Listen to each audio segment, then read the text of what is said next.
गांव का नाम था भैरवपुर। दिन में बिल्कुल सामान्य, लेकिन सूरज ढलते ही यह गांव किसी और ही दुनिया में बदल जाता था। शाम होते ही लोग अपने दरवाजे बंद कर लेते, खिड़कियों पर लकड़ी की कुंदियां चढ़ा दी जाती, औरतें बच्चों को सीने से चिपका लेती, जैसे रात किसी जानवर की तरह बाहर घूम रही हो।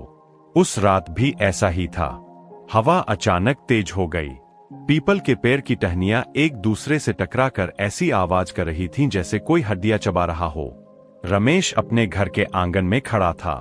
उसकी पत्नी सरिता अंदर चूल्हे पर रोटियां सेंक रही थी। आज फिर देर हो गई, रमेश ने आसमान की तरफ देखते हुए कहा। सरिता कुछ नहीं बोली। अचानक खुर खुर, जैसे किसी ने नाखून जमीन पर घसीटे हों। रमेश चौकन्ना हो गया। तुमने सुना? उसने पीछे मुड़कर पूछा। सरिता का चेहरा सफेद पड़ चुका था। उसकी आंखें दरवाजे की तरफ जमी थीं। दरवाजा बंद कर दो। उसकी आवाज कांप रही थी। खुर खुर। अब आवाज पास आ रही थी। रमेश ने लाठी उठाई और बाहर झांका। चांद बादलों के पीछे छिप गया था। पूरा आंगन अंधेरे में डूबा हुआ था। तभी उसे दिखा दो आंखें, हरी, चमकती हुई, और फिर हाथ नहीं, पंजे, लंबे, टेढ़े, खून से सने हुए पंजे। हे भगवान! रमेश के मुंह से बस इतना ही निकला।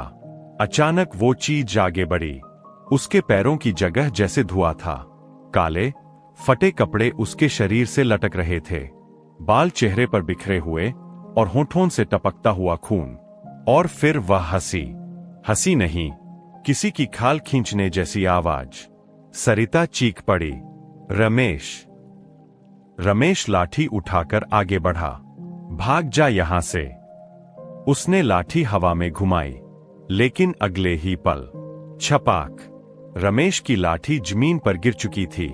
उसका हाथ पंजों में जकड़ा हुआ था। खून की गर्म धार जमीन पर गिरने लगी। सरिता, बचाओ! उसकी आवाज बुझती जा रही थी।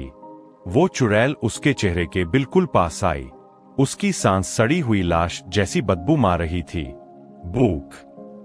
उसके मुंह से बस एक शब्द निकला, और फिर चीख। पूरे गांव में रमेश की चीख गूंज उठी।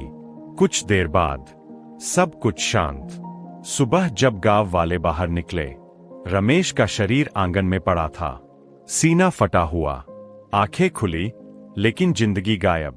और दीवार पर खून से लिखा था, खूनी पंजों का श्राप शुरू हो चुका। एक इंसान गायब होने लगा, और हर जगह एक ही निशान, खूनी पंजों का निशान।